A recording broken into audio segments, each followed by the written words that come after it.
Hey, this is Patrick Curtis, CEO and founder of Wall Street Oasis. Today we have a great chat with Adrian. Adrian comes to us from Colgate University. He joined us super early in freshman year. He had actually even taken a gap year before going to Colgate because he realized, hey, he was really potentially interested in more economics and finance. Listen to the big decision he made while at Colgate near the end of his freshman year, how that impacted his recruiting, and more importantly, how he leveraged Academy to make sure he landed a great offer. Enjoy.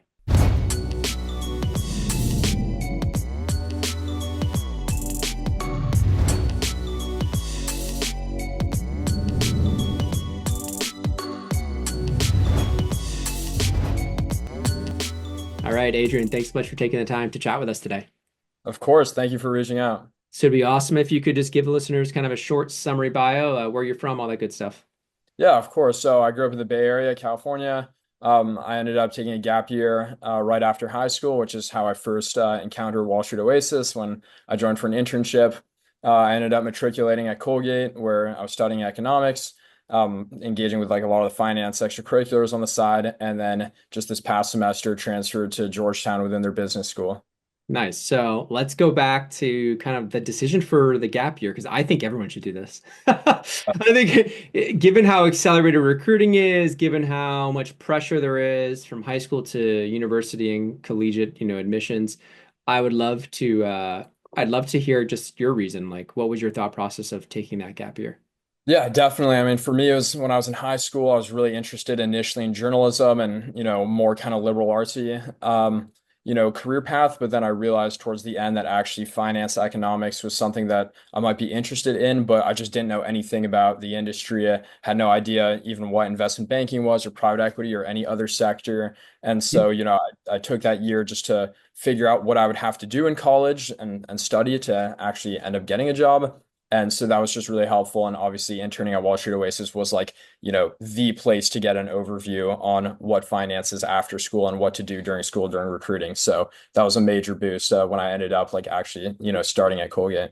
Yeah, so you're basically you're kind of starting to lean in that direction during the gap year because you did the internship with us.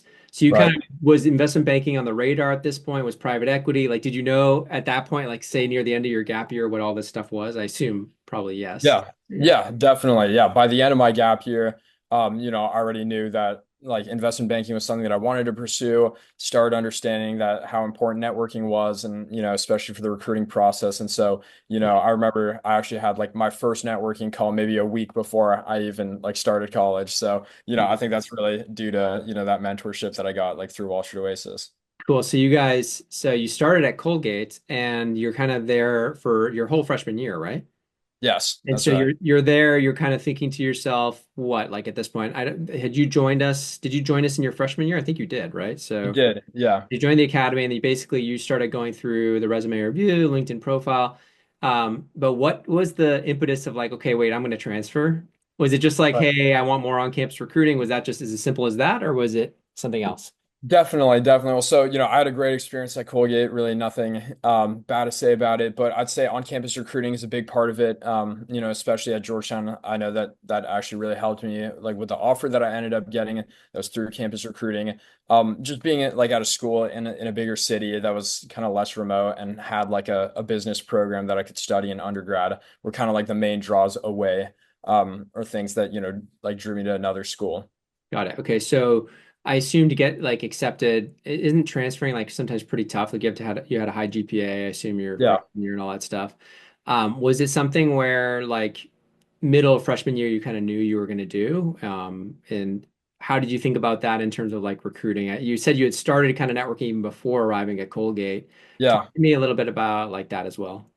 Right. Well, so I definitely knew that, the latest I could transfer, like in a way that would be meaningful for recruiting, would be, my sophomore fall or, my sophomore spring. And then after that, obviously, as a junior, then those opportunities would be closed. So, I just said to myself, like, I just have kind of one chance to like, transfer out. So I just kind of went for it, Mhm. sent a couple things to, a few different schools and, Georgetown ended up landing especially because Georgetown also landed for a spring transfer. So, I did an extra semester, at Colgate in the fall as a sophomore. And then I started at Georgetown basically right when recruiting kicks up, there in January, like a couple months ago. So, I knew that anyways, that was like the latest that, being at a different school would actually really help me for like, my first job at least. So that's why, I just went for it as a You went freshman. middle of the year. You actually transferred middle of the year.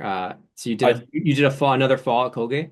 I did, yeah. So I did Okay. 3 semesters at Colgate and then started at Georgetown like just like Oh this man, that semester. must have been stressful though. You're kind of like moving in the middle of like it's kind of like yeah, it's the starter recruiting, but you talk to me. So that kind of leads me to the networking. Like you had started already networking prior to freshman year.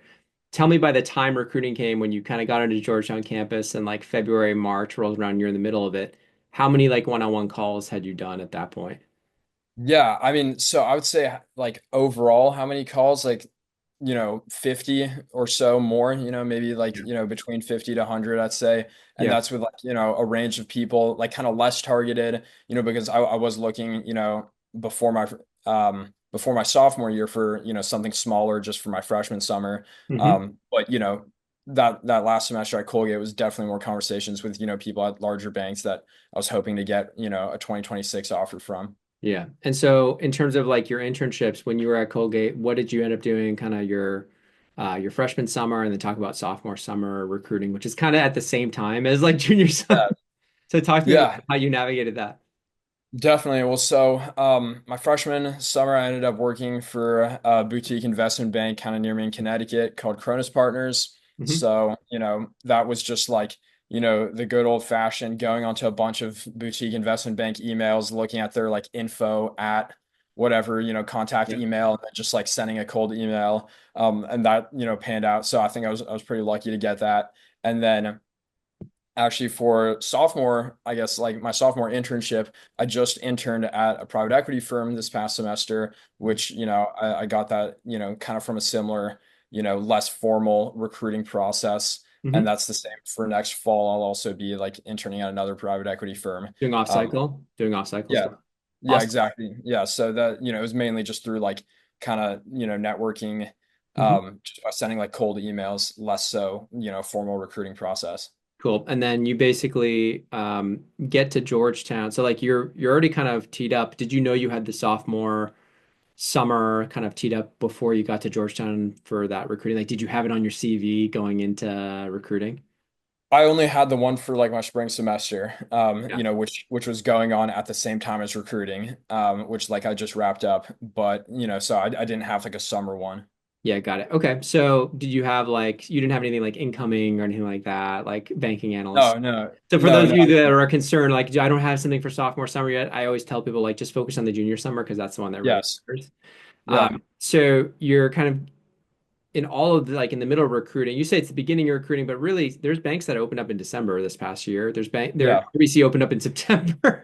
That So, is true. Yeah. so it was kind of like I don't know, only like around four banks opened up formally in December. But did you immediately like submit an app there while you're trying to like get on winter break and move to Yes. DC? Like Yeah. you had submitted everything, and then tell me about that whole crazy December, January, February timeframe for you. Yeah, well, so it was definitely bizarre in that a lot of the, companies that I'd like applied to is that, I didn't even start at Georgetown yet. And I remember actually looking at those applications when I was still at Colgate, writing on them that I was going to Georgetown, didn't have a Georgetown GPA or anything like that. So it was definitely kind of hectic. But, a lot of that was, kind of through the academy, knowing that, when an application comes in, you just have to turn it in immediately and then try to fill those holes by like networking on the side. Yeah. All of that was like really helpful. Awesome. So you kind of started, you got onto campus, you were networking aggressively. Talk to me a little bit about the numbers. So you said around 50 to 100 kind of one-on-ones. Was it mostly in that time frame of like January to March, or would you say it's like half during that time frame and half from before?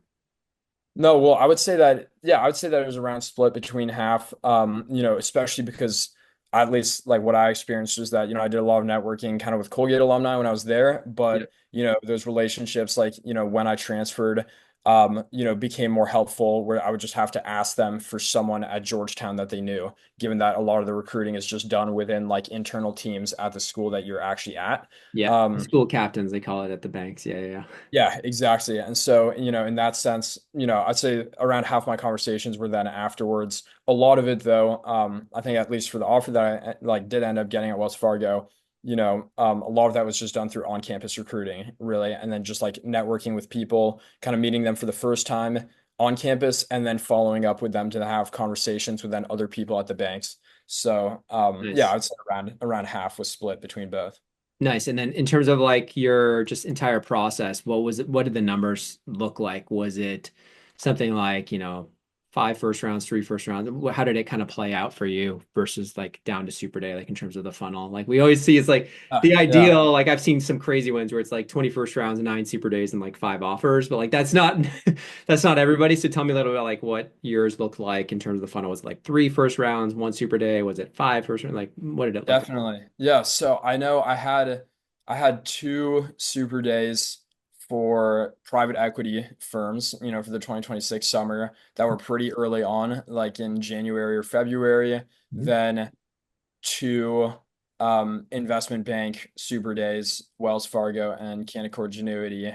And Nice. then so kind of out of those four, then Wells Fargo kind of came out. Mhm. And I'm trying to think of like other banks. Yeah. And then I think I got like, a couple first rounds, but then like after I got my Wells Fargo offer. So You then had already, yeah, yeah, you, I didn't end up interviewing for those first rounds. And yeah, I think like on the super day front, at least like I got super days for every like first round I did. yeah. So you were converting well from first round to super day, and Yeah. then you had some other potential um, kind of processes going on if had you continued. Yes, Now, that's I right. see just looking back here, I do see you were working with like Antonio, with Connor, Peter, Tim, with so Right. it sounds like you had a lot of mentors kind of that you leveraged in the academy. What would you say was like the most helpful part of it? I know you did the mocks and all that good stuff, but Yeah. was that it or was it something else? Well, so I'd say that it was really everything, but starting in the academy so early, the big thing was just kind of nailing down how to talk through your story, how to build like a resume. That was obviously really big, where then every new experience that would come up, I could just like, easily reformat my resume, and then I knew that it looked good because I had so many eyes look over it and kind of get that approval. So I'd say that like at the really foundational level, it's just being able to like present yourself in a professional way is something that, a lot of people at schools actually don't get. And then, of course, like when we started getting closer to recruiting, using those like mock interviews, I know I did like multiple with Tim. Those were really helpful. He probably asked like, some of the toughest questions I got actually, even compared to the ones at my super day. And, especially coming from Colgate, that was just a pure liberal arts background. That was a really good way to start getting some knowledge in like financial technicals that then I realized after like being in a business school now for like a semester, like I really wish I would have had like a coursework foundation earlier, but getting those reps with Tim and those other mentors like kind of gave me that exposure already. So Yeah. it's Yeah, kind of usually all our liberal arts students end up going to the foundations boot camp and right. the and the Yeah, more earlier on just to get the accounting down, to get the basics down. Because like me, I was at Williams. There was yeah, when I ended up at Rothschild, it was like drinking from a complete fire hose. I had no clue what I was doing. But yeah, great to hear. Super congrats on the outcome. Kind of looking back, anything you'd like, any piece of advice you'd give, kind of whether it's someone thinking whether they should transfer or not, or just someone kind of in a similar shoes where maybe it's, yeah, maybe they have some decent resumes, but they're like in the middle of like a big move. Any thoughts on that? right. No, yeah, that's a great point. I think on the transfer front, it's like, really at the end of the day, obviously the school that you go to does matter. So, if there is the possibility that you can transfer as a sophomore to a school that does have some on-campus recruiting, I think that's really essential, especially because then as a transfer, like being able to hand your resume to someone in person and like explain your story will make way more sense than like trying to, fill it out on like those digital questionnaires. So, look for a school that has like really solid on-campus recruiting, if you're thinking about that. And then just like any other advice, I think starting early is just the most important thing. Technicals are obviously important, but being able to talk about your background and have good behaviorals and mesh well with people who actually work on the job is you know just as important, if not even more so. Yeah, I agree 100%. I think the other thing I'd advise people listening to this, if you are a freshman and you're thinking of transferring, transfer in fall semester ideally. Like don't Yes. don't go in the middle of the year right when everything's heating up. Like it just to me I feel like the move of like moving a school, getting situated, and then suddenly being in the midst of recruiting is a lot to handle. Yeah. Obviously worked out great for you. I feel like you had your feet under you for a while. You had the mentors kind of behind you, so it was okay. But if you had tried to join academy like mid sophomore year at the same time, like it would No, yeah, it would have been tough. It would have been I tough agree. to get I agree. ready in time. And we see that sometimes. We see sophomores join because they just didn't know, or we even see juniors join, and it still works out for them, but it's definitely a harder road, and it's much like more painful month to 2 months than Yeah. people who kind of start earlier. So yeah, I appreciate all the feedback, and hopefully you'll stay in touch. I know it's been a few months since we've connected, but I hope you'll stay in touch and be part of the community. No, of course, as always, and best of luck for anyone, considering the academy. Awesome. Thanks, man. Thank you.